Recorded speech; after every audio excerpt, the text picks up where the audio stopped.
colher da carne não é perder a salvação. É o nosso tema de hoje. Nosso versículo inicial se encontra em João, livro histórico de João, capítulo 10, verso 28. Vamos ler. Aqui é Jesus, obviamente, falando em relação aos seus filhos, chamados aqui de ovelhas, né? E dou-lhes a vida eterna. Veja, e nunca hão de perecer, e ninguém as arrebatará da minha mão. Que palavra maravilhosa, glória a Deus. Meus amados irmãos, igreja abençoada, povo santo de Deus, mais que vencedores em Cristo, selados com o Santo Espírito da promessa. Aqui nós podemos, nesse versículo, observar uma promessa do Senhor Jesus, que é taxativa em relação à vida eterna, ou seja, à salvação eterna dos filhos de Deus. O Senhor Jesus deixou muito claro: eu dou a vida eterna para os meus filhos. Quem são, nesse caso, os filhos da salvação? São aqueles escolhidos desde antes da fundação do mundo. Aqueles que o Senhor amou primeiro, né? Que Ele escolheu em sua soberania, que Ele elegeu, conforme o apóstolo Paulo diz, né? Paulo usa esse termo, eleição, né? O Senhor nos elegeu desde antes da fundação do mundo. Então, os filhos de Deus, eles tinham esse destino de serem filhos e, consequentemente, serem salvos, sempre salvos. O Senhor veio justamente para isso. Então Ele disse: olha, eu dou a vida eterna para os meus filhos, e eles nunca hão de perecer. Olha que promessa.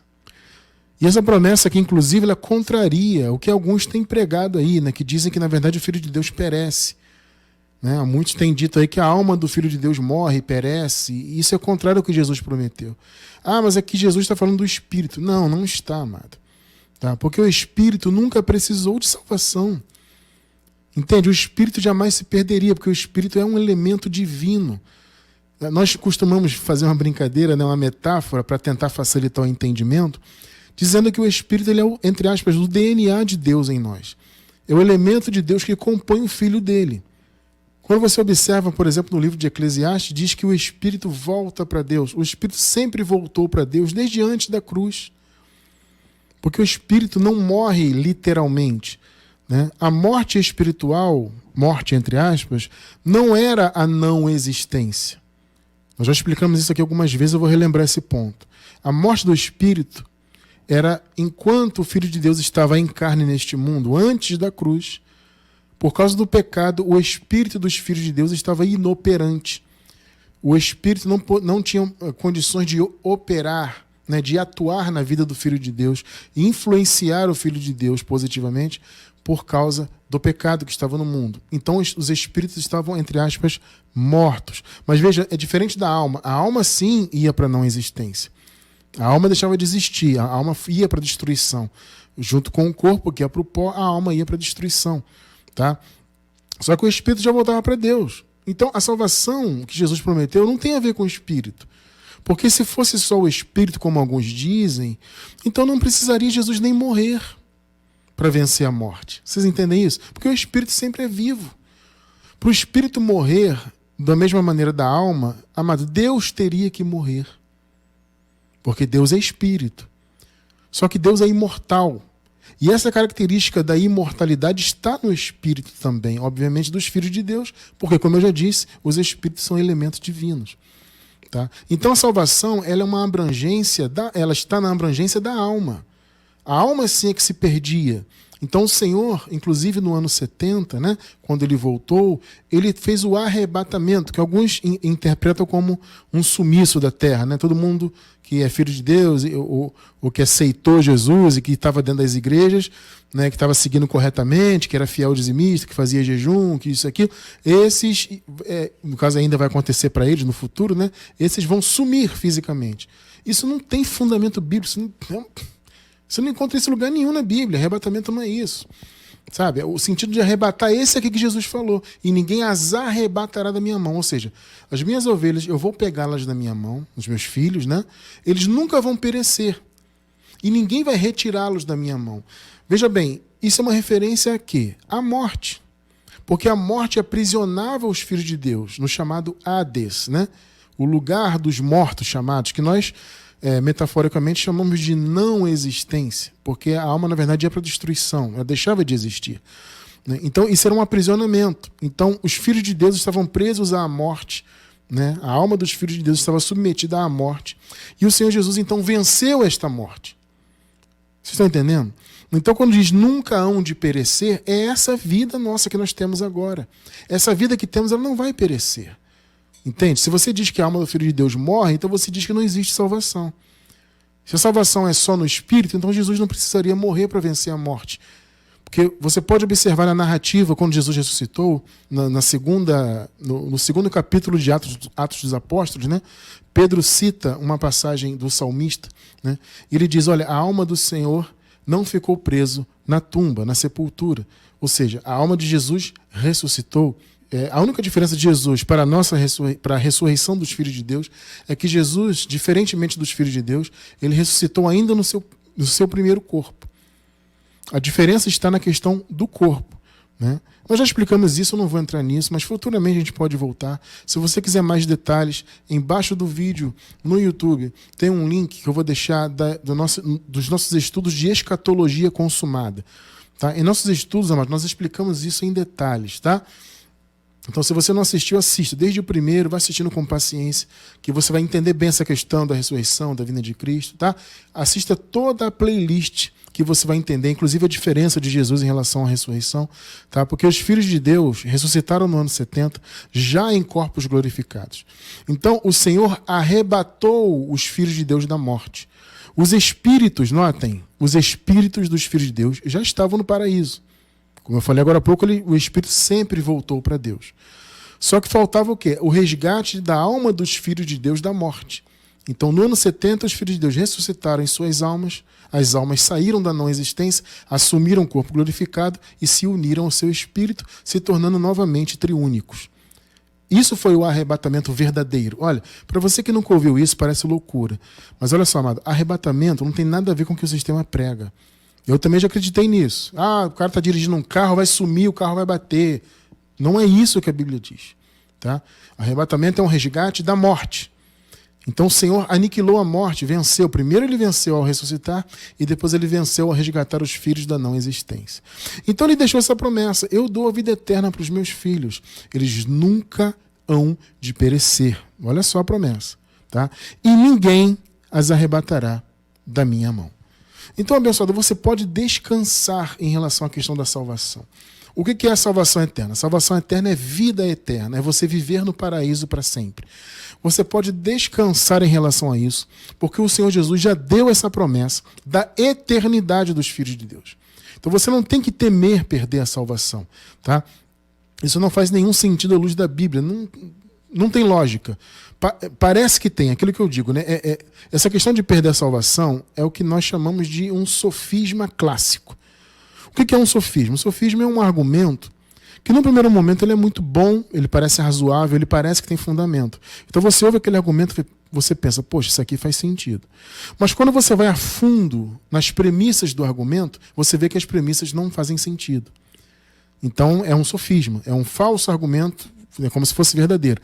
Então, quem argumenta que a salvação se perde está fazendo um sofisma, porque biblicamente não faz sentido. Quando você se aprofunda, como nós já nos aprofundamos aqui muitas vezes nesse assunto, você nota que essa ideia de perder a salvação não faz sentido, não encontramos respaldo bíblico para isso. Tá? Então, meus amados, vejam bem.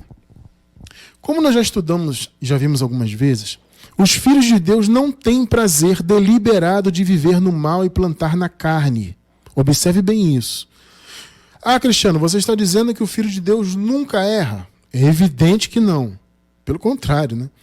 Mas eu estou dizendo que o Filho de Deus não deseja deliberadamente viver no mal, desejar o mal por si só.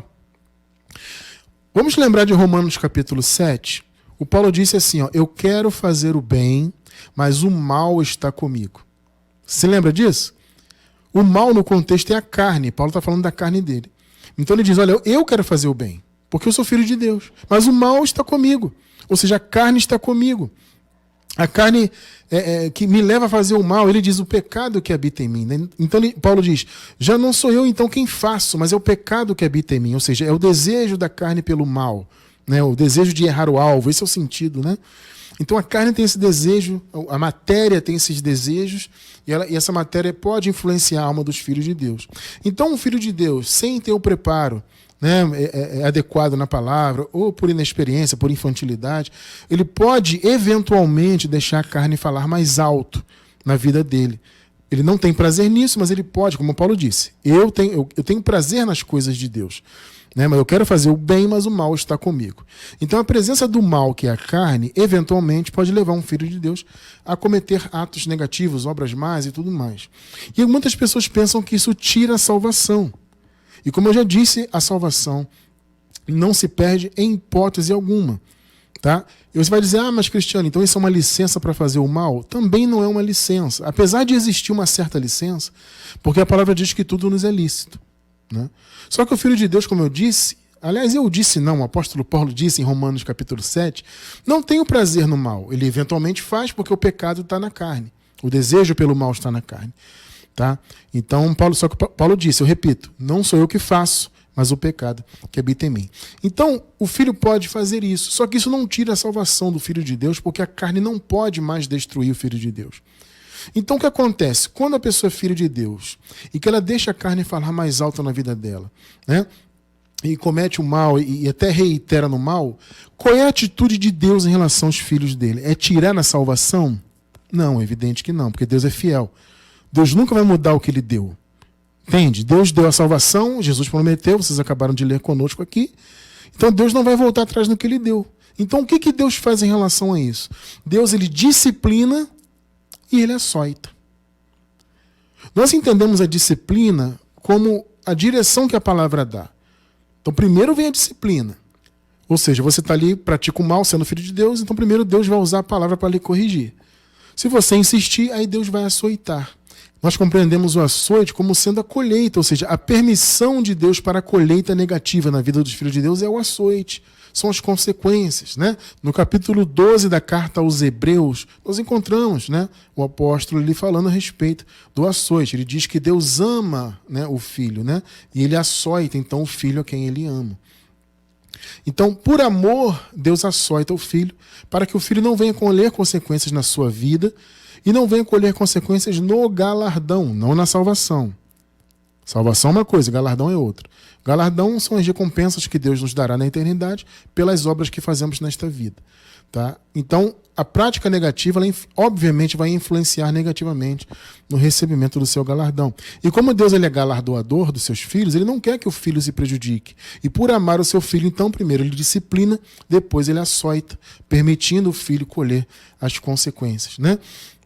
Então, amado, essa colheita não é perder salvação. Entenda isso. As pessoas insistem com essa ideia, mas não é isso. Então observe, Gálatas capítulo 6, versículo 8. Porque o que semeia na sua carne, da carne ceifará a corrupção. Mas o que semeia no Espírito, do Espírito ceifará a vida eterna. Observe isso aqui, amados. Aqui o apóstolo Paulo, ele está falando de duas colheitas nesta vida. Alguns, inclusive, usam esse versículo de maneira errada, dizendo que a salvação é pela obra. Ó, tá vendo? Se você plantar no Espírito, ou seja, se você fizer obras boas, você vai colher a vida eterna, no sentido de viver no paraíso. Só que Paulo aqui não está falando de viver no paraíso. Ele está falando do fruto do Espírito, que é a vida eterna, se manifestando nessa vida terrena. Entende? Veja bem, amados, eu não vou me aprofundar muito nisso. Eu vou deixar como sugestão para vocês o seguinte estudo, em nome de Jesus, irmão, assista, vou deixar o link na descrição do vídeo, se você não assistiu, assista, se já assistiu, assista novamente. A vida eterna nas duas vidas. Para você entender o que é colher do Espírito a vida eterna nessa vida. É o fruto do Espírito. Nesse estudo, nós detalhamos essa questão. Tá? Então, quando Paulo fala de plantar na carne ou no Espírito, ele está falando nessa vida.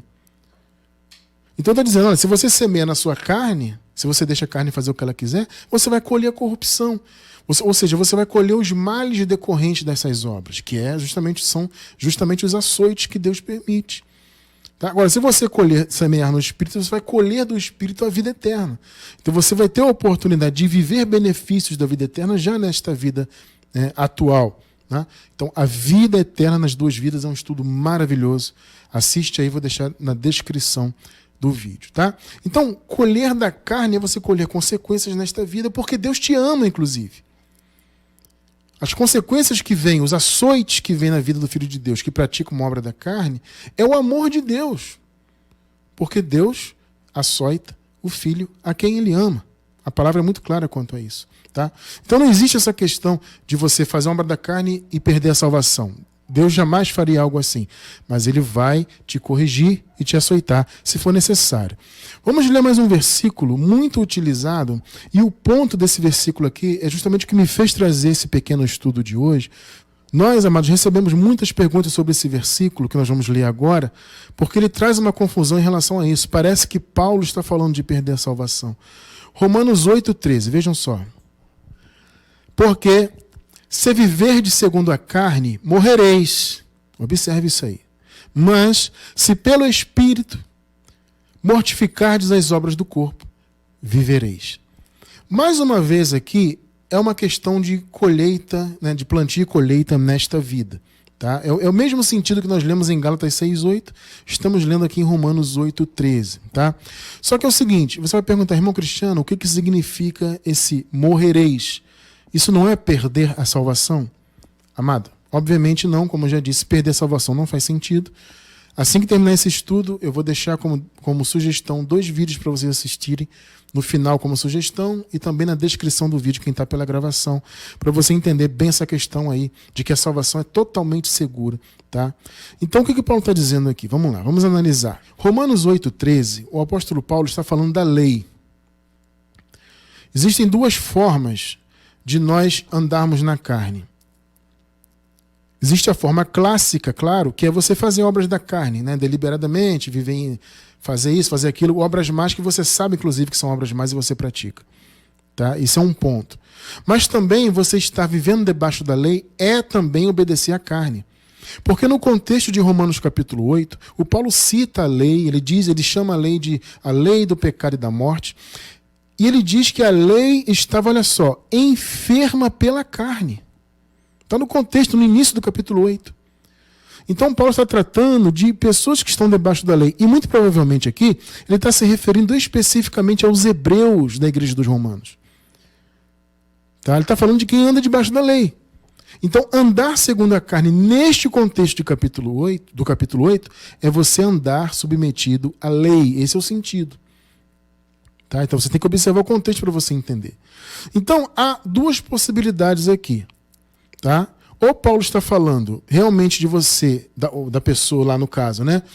Colher da carne a destruição, ou seja, ela entra num processo de degradação da vida, de angústia, de destruição, de tristeza, e Paulo pode estar falando disso, mas ele também poderia estar falando em relação ao juízo que viria no ano 70 para os judeus. É interessante isso. Não podemos nos esquecer, claro, eles estavam aqui antes do ano 70. Então aqueles que insistiam na lei receberiam de Deus o juízo. Então, existem essas 2 possibilidades. Ou Paulo está falando diretamente para os judeus, dizendo assim, ó, se vocês insistirem em andar debaixo da lei, vocês vão se colocar debaixo de maldição e vão se condenar à morte física. Está vindo um juízo por aí. Nós estamos alertando que o juízo está às portas. Então, pode ser esse sentido. Ou Paulo pode estar falando num sentido amplo, que é o seguinte, olha, se vocês seguirem debaixo da lei, fazendo obras da carne, etc., vocês vão entrar num processo de degradação, de destruição, de angústia, vão colher coisas más. Esse é o sentido, irmão. Não existe perder salvação. Morrer aqui é isso. Ou você colher a morte física, ou ser condenado, estar debaixo de condenação, ou então você colher as corrupções da carne. Ou seja, na sua vida, em vez de você colher o fruto do Espírito, você colhe a corrupção da carne. Então, o Filho de Deus, amado, ele tem que se atentar muito a isso, porque a graça, ela traz uma liberdade, né? Isso é verdade. A graça é maravilhosa, nos dá liberdade. Mas existe uma linha tênue entre a liberdade e a libertinagem, né? Uma linha bem tênue, inclusive. Então, o Filho de Deus, que obviamente está nessa vida, ele tem a sua parte de natureza humana, que é a matéria, né? Então, essa matéria ela tem desejos negativos. Aí Paulo disse, repito, eu quero fazer o bem, mas o mal está comigo. Ou seja, a carne está aqui, ela quer fazer o mal, e eventualmente vai me levar a fazer o mal. E aí eu vou colher as consequências. Mas a salvação é intocável. A carne não pode nos destruir, não pode tirar a salvação. A carne pode infernizar a nossa vida atual, né? E afetar, obviamente, como eu já disse, o recebimento do galardão. Então é importante você entender isso, tá? Muitos irmãos têm essa dúvida desse versículo 8:13, amado. Paulo não está falando de perder a salvação aqui. Por isso que o tema de hoje é esse: colher da carne não é perder a salvação, não existe isso. Colher da carne é você sofrer consequências das coisas que você planta. Na carne você vai colher, obviamente, porque, amados, veja, há dois frutos: o fruto do Espírito e o fruto da carne, como está lá em Gálatas 6. Então você pode colher a vida eterna, ou seja, usufruir desses frutos do Espírito nessa vida, ou você pode colher da carne a corrupção. Mas, amado, descanse, não tenha medo de perder salvação, esqueça isso. E se o sistema colocou isso na tua mente, está na hora de você crescer, está na hora de você evoluir. Colher da carne não é perder salvação. Colher da carne é você vivenciar o mal que você planta, Deus permitindo que você colha justamente porque Ele te ama, para que você venha aprender através desse açoite. E eu quero encerrar com Hebreus capítulo 5, verso 9. E, sendo ele, Jesus, consumado, veio a ser a causa. Observe bem, amado. A consumação do Senhor Jesus foi a causa da eterna salvação.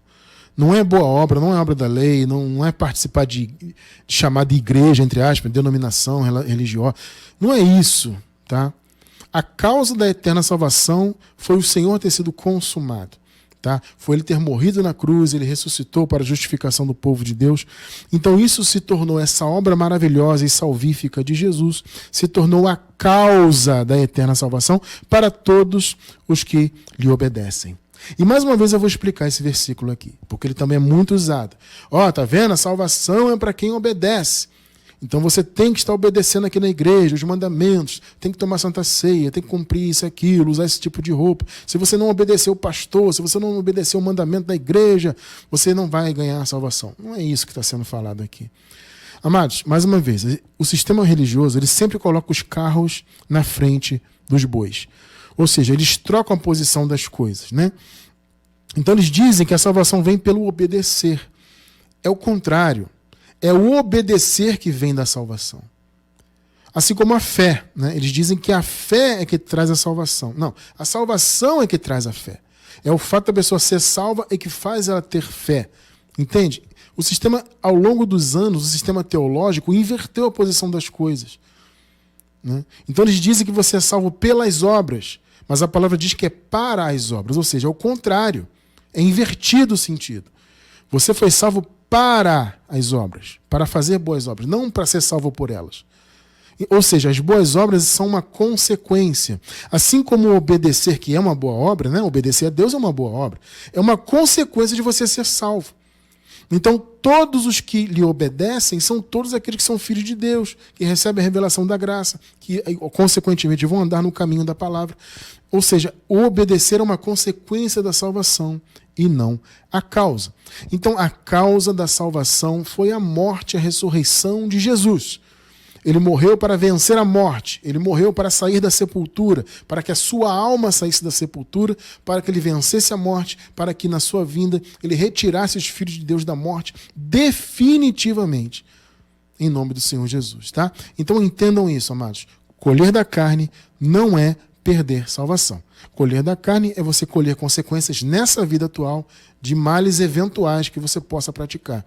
E Deus permite essa colheita porque isso é um açoite para que você venha aprender. E Deus permite isso porque Ele te ama. Agora, é claro que a gente vai, obviamente, evitar esse tipo de problema, né? Claro que a gente vai lutar contra a natureza humana, porque o mal está conosco, mas como Paulo disse, eu quero fazer o bem. Esse é o sentimento de todo verdadeiro filho de Deus. Tá? O verdadeiro filho de Deus ele tem sentimento. Eu quero fazer o bem.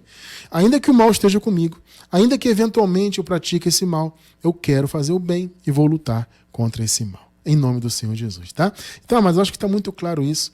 Foi uma oportunidade muito boa de trazer esse entendimento, especialmente de Romanos 8:13, que é um versículo que muito nos perguntam, mas eu acredito que eu consegui responder de uma maneira satisfatória.